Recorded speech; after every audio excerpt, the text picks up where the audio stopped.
Zimbabwean Regina Ruana joined a long queue at a bank in the capital Harare to withdraw her late husband's pension. But she was told banknotes have run out. Banknote shortages are a symbol of the financial ruin that occurred during the decades-long rule of Robert Mugabe. President Emmerson Mnangagwa promised to tackle the country's economic woes, quote, head on. But the promised economic revival never came. We used to have a strong currency and could afford a decent living, but life has become more difficult over the past 10 years.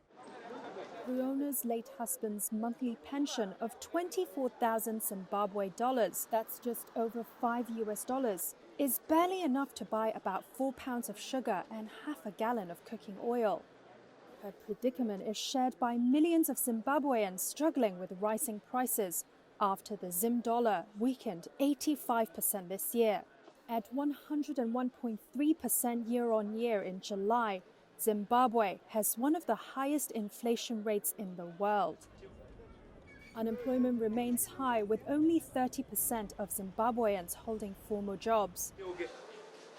During working hours, Harare's pool parlors and sports betting halls teemed with unemployed youth hoping for instant wins. Tintai Mubaiwa is a 33-year-old father of two. There is nothing to do in the townships, so we play pool for a living. We play 3 tournaments every week, and winners can get up to $250, but you have to put in $5, sometimes 10, as joining fee. As you can see, most of the players are quite young.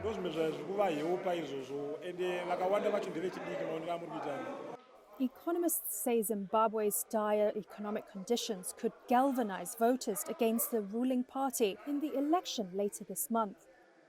Political analysts have warned that Zimbabwe could head for another disputed vote, with the opposition being denied state media airtime and some of its rallies being blocked by the police.